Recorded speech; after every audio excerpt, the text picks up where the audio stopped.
developer. Raise your hand if you are a web developer. Excellent, beautiful. Raise your hand if you like JavaScript. Right, come on, it should be everyone, you're here. You're in the right place. So it's good. Raise your hand if you've ever made a robot. Some more, anyone else? Hopefully, 2 weeks, all of you could raise your hands. That's what I want to do today. So, lucky for me, I live in the United States because I'm lucky because Arduinos are cheap and Raspberry Pis are cheap, and they're a little more money here. I hear they go for about 100 reais, say that right? About 100 Brazilian. And they allow you to work with lights and LEDs and switches and all that stuff.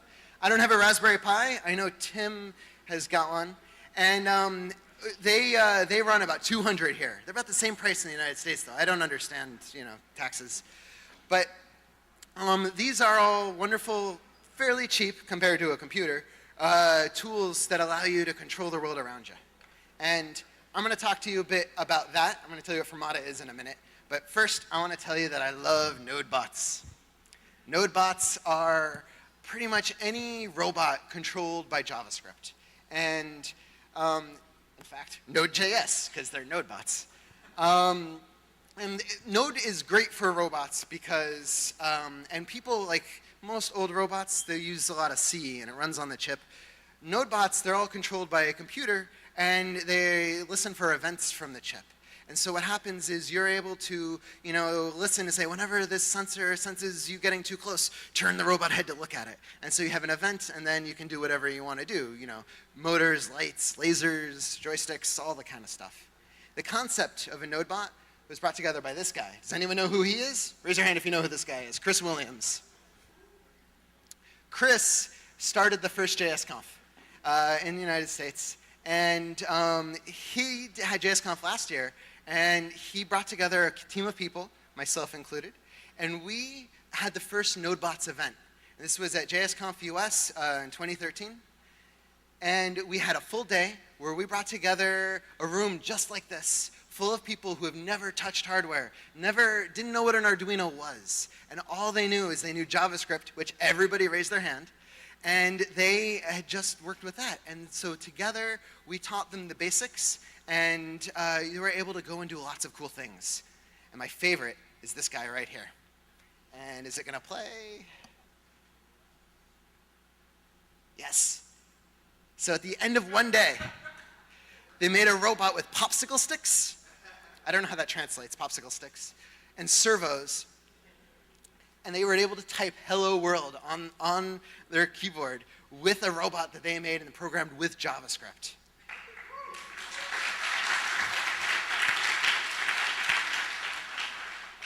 It was a successful day. You can go and see more photos and videos at nodebots.io. So this turned into RobotsConf, another conference we had in Florida, where someone you might know was there. And this was an entire day for web developers from many languages, not just JavaScript, to build robots. And we had, I think it was 2 days of work, or 3 days, 2 days. And we had flying robots, we had rolling robots, and there was even competitions where Douglas actually won an award. Or him and his son, they built a robot that sensed your hand with a leap motion, which is a cool little sensor, and had a finger made out of popsicle sticks that would point. And so they could control the finger with their own hand. It was kind of cool. So what's Firmata, right? And if you go to firmata.org, you get this really dense. Firmata is a generic protocol for communications with microcontrollers from software on a host computer. So that's a lot. Basically, Firmata is a way to have a computer or a server talk to a device. And so you have your computer on one end, and you have your device on the other. You're running a Firmata server there. You're running Firmata firmware here. And they talk with a common Firmata protocol. And so there are the three parts, the server, the client, and the protocol. And that's what Firmata is. And we're going to see how that works. Okay. Jeff here is the maintainer of Firmata right now. He didn't create it, but he maintains it. And he knows a lot of C. But he's a web developer, and he loves JavaScript and whatnot. And so he was able to take it from a project that mostly home automation geeks used and turn it into the robots and work with node bots and do all the stuff we do with it today. Raise your hand if you know C? Not a whole lot, but you should talk to Jeff. He needs help. I don't know C, it's bad. You know? And it runs, and I mentioned you use different languages. We have, there are Go bots, there's R2, there's, that's Go and Ruby. I don't remember what Python's called. It's probably Python Firmata. And you can work on all sorts of devices, so not just Arduinos, but tiny Duinos. There's one out there, I think. And any other little hardware you can get, it will work with. And so that brings me to my favorite project, Johnny 5. Does anyone know who this is?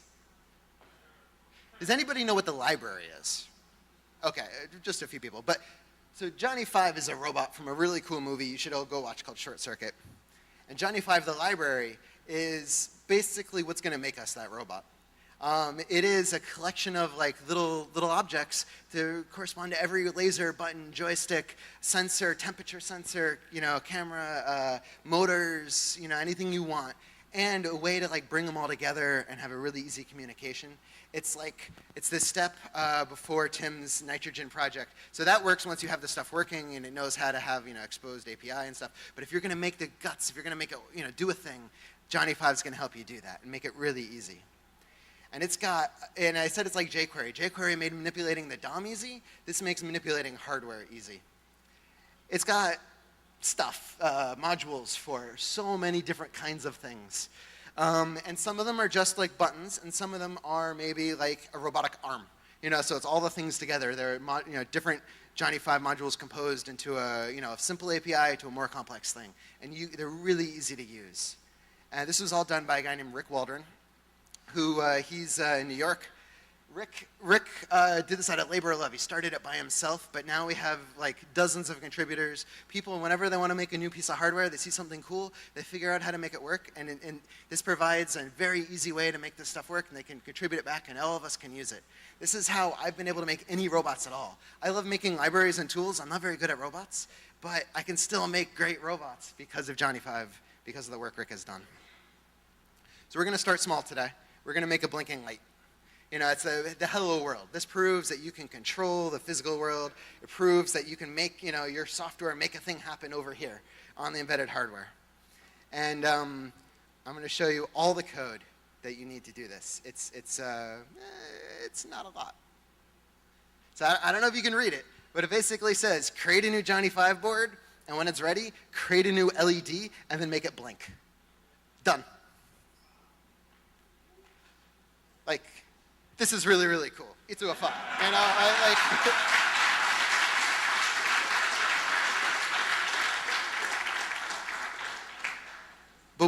But so much is going on under the covers. Johnny 5 makes it super easy, but there's still a lot going on. And today, I want to show you a little bit about what that is. So you can understand that there's all this complexity, and so you can know when you go home and use Johnny 5, you don't need to worry about any of it.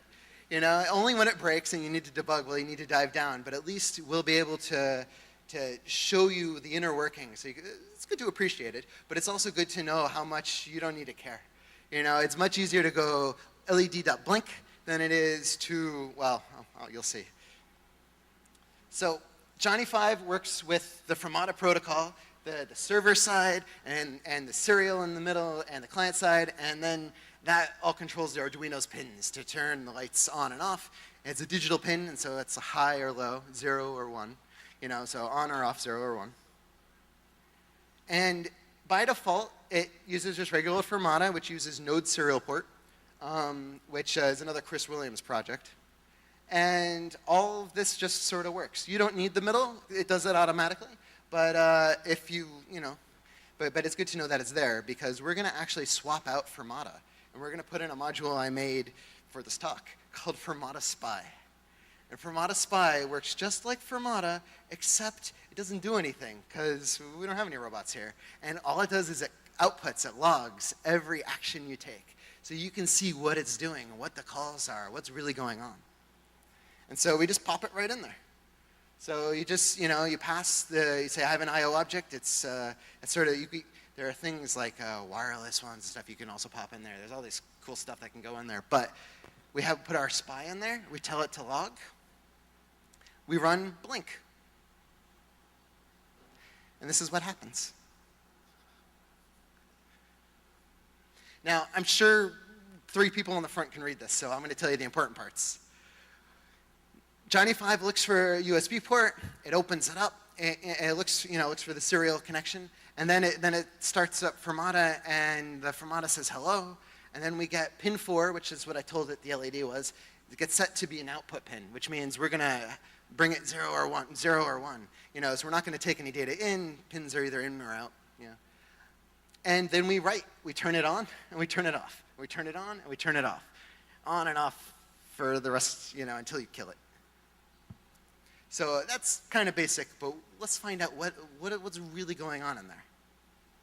So if we split this up and we say we have Johnny 5, and we have Firmata on the server, and we have a serial port, and then we have Firmata on the device and the Arduino in there, we can see what goes on the wire, what is on the USB cable, the bits going across to the device. But first, I'm going to tell you a little bit more about the details, right? So Firmata was made, piggybacked on an existing protocol called MIDI, which we heard about this morning. And the same MIDI that, lets you play your music and make cool, video game music and all that kind of stuff, it's the same messaging format.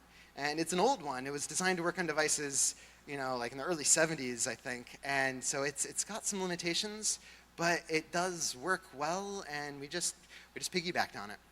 All the data, like if you have a data over 7 bits, you need to now use 2 bytes to store it. It's got the 7-bit encoding, which is really weird, because anything in the upper range, in the upper half of 1 byte is a command.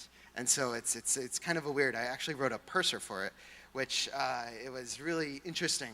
It is almost, in writing this parser, I wrote the MIDI parser first, and I was like, okay, let's do Firmata. Turns out Firmata, nobody paid attention since it was initially created, and so it drifted a little away from what MIDI can do, but it's only in like one super little edge case. It's not a big deal at all. I would love to one day have a robot that you could hook up to a piano and play the robot and have it move and do cool stuff. So next talk. Yeah. If you wanted to parse your own MIDI, there's like a lot of logic and flowcharts you could do for all the different kinds of messages. And it's actually like, it's not that big as protocols go, but you could also just use MIDI parser on NPM. So you don't have to worry about it. It emits events when you write binary data to it. If it's invalid, it throws it away, and if it's good, you find out like decodes it for you. I also have a Firmata parser, which takes the MIDI events and says, okay, what does this really mean for Firmata? What kind of event, what kind of message is this Firmata message? And lastly, I just made a little serial port spy. It quite literally console logs the buffers that come in, so you can write to it like a serial port, which is just data in, you just write buffers to it, and this will just output it for us so we can see what they are. So we're going to stick this in the middle. We're going to find out what the Firmata library on the server, node Firmata, we'll find out what that sends. So the first part is the handshake, and this goes, hey, I'm a Firmata server, what are you? And the device goes, oh yeah, I'm running, version 2.3, it's the only version out there right now. And my firmware name is standard Firmata, or some other kind of thing. And so we've actually got, some functions to do this, but let's wait, let's see like what it would do. And so I just have a very simple thing here, where we just try to create a new Firmata board. So this is below Johnny 5, before Johnny 5. And we just look to see what the serial spy says, what happens. And we get 2 numbers. We get 249 and 240, 121, 247. I don't know what those mean. So we should find out, we should parse the raw MIDI data. And so we take the Firmata parser, and we just hook it up. Whenever the serial spy gets a write, we're going to write it to the Firmata parser, and we tell it to log. And so we'll see what it's asking for. And so it's asking for the version and the firmware name, just like we were hoping it would. And so we can fake it. So down here at the bottom, which I know you can't read, There's a function on the Firmata parser that gives the version of Firmata it talks as a buffer, in the binary and the raw data you need. And then there's a function to get the firmware version, and that is a string identifying it. So we'll call ours spy, because we're spying. And so we do that. If we run this, we get all this stuff written, and then it quits because it didn't respond to everything. It times out, and so it hasn't worked yet. We haven't gotten our ready to robot console log, which is what it will do when it's ready. But we get these report analog, report digital, and capabilities query. We get these 3 messages a lot. And so it's waiting for our Arduino or something to respond to it, so we need to fake that. We need to respond to it. The digital reporting function calls, they say, whenever the digital pin's on this thing, whenever you change, tell me. And likewise, the analog reporting, whenever those pins, the analog pins change, tell me. And so that way you, by default, can get all the data from the Arduino to see, if you had like buttons and dials and sensors and light sensors and water sensors, all hooked up. Sorry I do that. That must be hard to translate. And then lastly, we get this capabilities query, which basically says, I want you to tell me about all your pins and all the cool stuff it can do. And so the Arduino Firmata, the firmware, goes over every pin, and it's like, oh, I'm a digital pin, I'm an analog pin. I'm a really good sensor. I can speak I2C. I can speak one wire. There are all these like capabilities that the chip on here can do, and every device is a little different. So it's up to the firmware and the device to advertise what it can be supported. So we're going to fake it. We're going to make a board with a single digital pin, just one pin, because this is for fun. And we're going to respond. There's a function that just says capability response. Takes a little object of an array of pins, and it will output the proper binary data that means I have one digital pin. And so if we do all of this, we get all those queries again, and the analog capabilities query, which we answer, and it's cool. And then we get an analog mapping query. And like, what the heck is that? If you look at an Arduino, and if you want to look at one later, come see me. There are pins numbered like 1 through 14, 13, and there are also pins labeled A1, A2, A0, and all that. Those are actual pin numbers, though. The A is a nicety. It's for us, so we know it's an analog pin, analog 1, analog 2. But they actually there are real pins, and so as a human, when Johnny 5, we want to be able to know, we just type A1 because who knows what, the number isn't even marked, And so internally, Firmata knows and helps you make that translation. So it's got to send it upstream so us humans can work with it. So we're going to fake that. We now make our pin analog as well as digital. They can be both. And we have an analog mapping response function, which just says, hey, this is what I can do. It does outputs the binary back to Firmata for it. And when we run it, we get ready to robot, which means we can now use the thing as a fake Arduino. So now you can program it without actually having an Arduino. So you can, while you're waiting for your hardware to ship, you can now test with it and play with it and see what happens. So that was like pretty in-depth, but like it just asked for the version, we gave it back. It asked for the pin capabilities, we gave it back. We asked for the analog mapping, and we gave it back. And then finally, it had everything it needed to know to let you control robots. So like, let's go back to our blinking light, right? So that called 3 functions. Let's just see what those functions send. So we get ready to robot up here, right? And so then we have, this is the same code as before. We just faked everything, got it ready. I have a few more pins. And then we have pin 4 has an output. 4.1 is what Johnny 5 called from the first experiment. And we see it does a pin mode 4.1. Same kind of thing, same message. And then we do our digital writes, and we get these digital messages on the bottom right. And those are sending the state of all the pins on the Arduino. So you can change a bunch of pins, and it'll send one message to update all of them, which is kind of neat. And so we can bring this all together. Let's take this completely spied upon Firmata, like serial, and bring it back to Johnny 5 and see if it works the way we think it works, what we tried to do to see is that real? And let's find out. Kaboom. So we called LED.blink, one line here, and it did all this. And so that's what's going on, so we, that's why it's the jQuery. You don't need to know. There's no cross-device compatibility mode. There's no, poorly named functions between different different hardware devices. It just makes it easy. You just blink a light. We can go deeper still, though. One more level.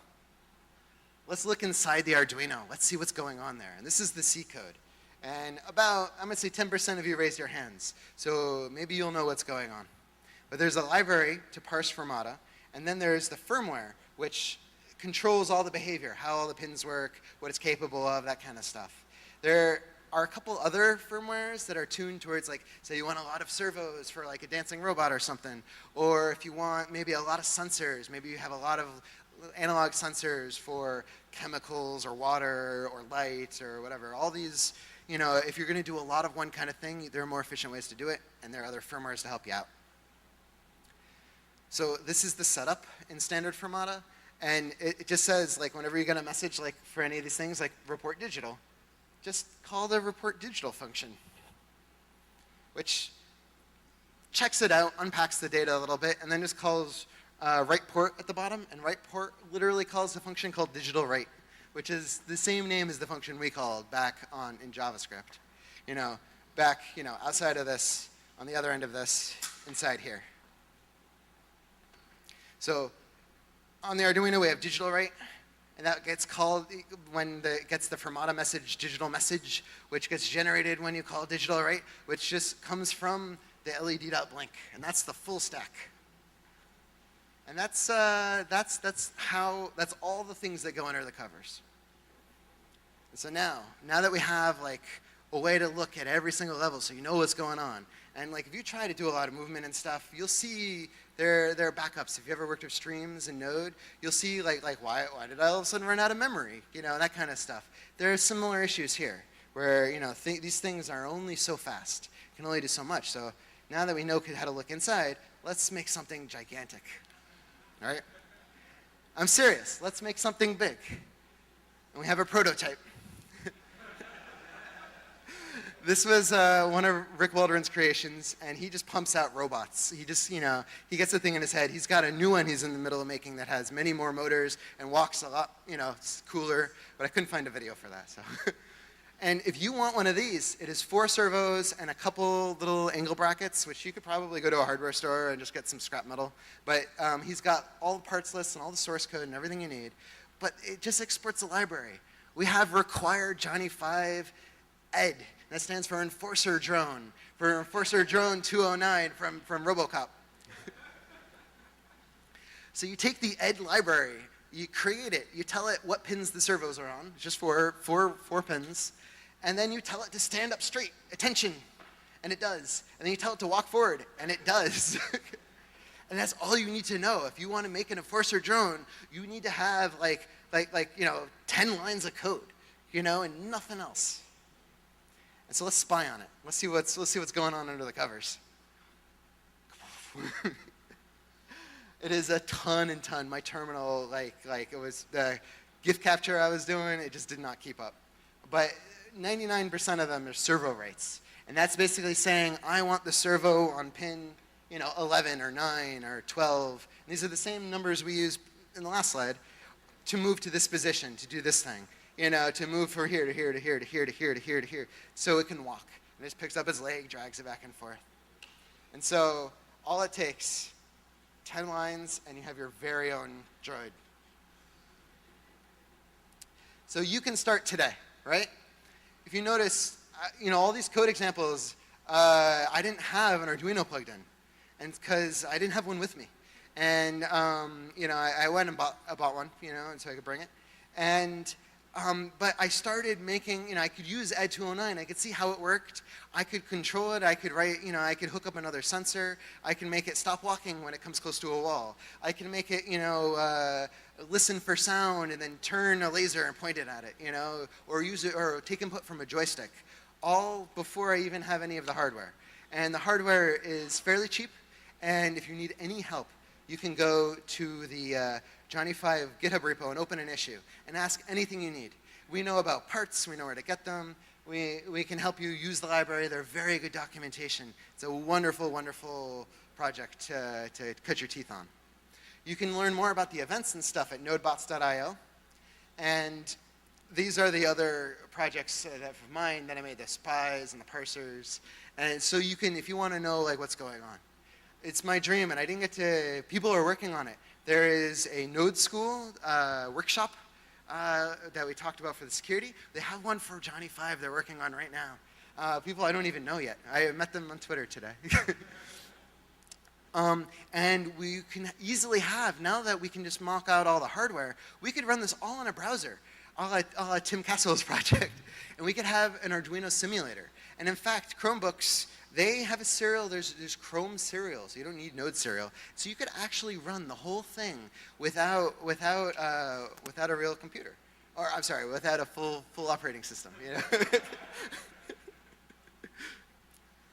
So there are NodeBots events all over the world. We have them in Guatemala and Colombia, in the United Kingdom, and I think Germany. And in the United States, we have a couple. But I noticed there's no Fortaleza, there's no Rio de Janeiro, there's no Sao Paulo. And you know, like we should have the first one in Brazil. And I think that could happen. And the way you do that is you start it. You invite people and they come and you show them what you've learned and you help them learn together. And so the first city to open a pull request and get merged in, they become the first NodeBots in Brazil. So it's a challenge. I don't know which city is better. Do you guys have an opinion?